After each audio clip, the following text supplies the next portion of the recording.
পালন করা যাবে? হ্যাঁ, 70% হিন্দু এক হলে তো তাই হবে। 54% হিন্দু বিজেপিকে ভোট দেয়। 70% হিন্দু ভোট দিলেই সরকার হবে। এই যে 2 রাউন্ডের পরে যা পেয়েছি, তো মুসলিম এলাকা গণনা আছে, তার মধ্যে যে কটা হিন্দু বুথ বেরিয়েছে কালীগঞ্জে, 80% ভোট ভারতীয় জনতা পার্টিকে দিয়েছে। যে কটা বুথ বেরিয়েছে, আমরা তো ওখানে জিতবো না, ওরা জিতবে। 1,55,000 মুসলিম ভোট আছে। কিন্তু আমাদের লক্ষ্য ছিল যে হিন্দুদের মধ্যে আমরা আস্থা অর্জন করেছি কিনা, হিন্দুদেরকে ঐক্যবদ্ধ করেছে। প্রাথমিকভাবে যা পেয়েছি, it is too early. 22 round হবে, 14 রাউন্ড পর্যন্ত মুসলিম প্রভাবিত এলাকা, 15 থেকে 22 পুরো হিন্দু প্রভাবিত এলাকা।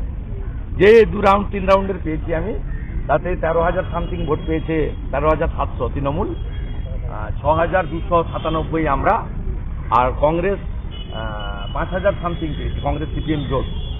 এবং মুসলিম বুথে 70-30 হচ্ছে, 70% তৃণমূল আর 30% কংগ্রেস, মানে দুটোই ওদের দল।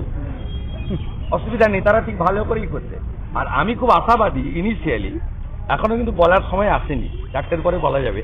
তা আমরা হিন্দু বুথগুলো যে কটা বেরিয়েছে, মীরা 1, মীরা 2, পলাশী এলাকায়, সেখানে হিন্দুদের যে একত্রিতকরণ, সংগঠিত হওয়া, যে প্রচার আমরা করছি, সে প্রচারে কাজ হচ্ছে বলে আমার মনে হচ্ছে। উপনির্বাচন যদিও কিছু নয়, আমি শুধু বলবো বাংলার ব্রাহ্মণ, ক্ষত্রিয়, বৈশ্য, শূদ্র, রামকৃষ্ণ মিশন, ইসকন, আর্য সমাজ, গড়িয়া মঠ, ভারত সেবাশ্রম, পথ আলাদা থাকুক, মতটাকে ঐক্যবদ্ধ করুন। At the end of the day আপনি হিন্দু, এখানে ভোট দিন, এমন সরকার আনুন যে সরকার রাষ্ট্রবাদ এবং হিন্দুত্বকে সুদৃঢ় করবে, প্রোটেক্টেড করবে।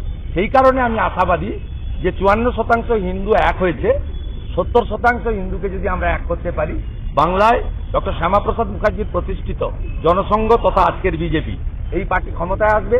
এই পার্টি ক্ষমতায় এলে 20 জুন সরকারিভাবে পশ্চিমবঙ্গ দিবস পালন হবে। 23 তারিখ আজকের দিন আত্মবলিদান হিসেবে পালন হবে। ডক্টর শ্যামাপ্রসাদ মুখার্জির মৃত্যু স্বাভাবিক নয়, তাকে মেরে ফেলা হয়েছে কারণ তিনি কাশ্মীরের জন্য লড়াই করেছেন।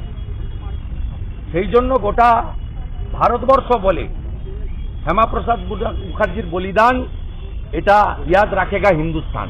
এটাই হচ্ছে কাজ, এবং এটা কখনো ভোলার নয়। উনি আওয়াজ তুলেছিলেন, এক দেশ, এক বিধান, এক নিশান, এক প্রধান।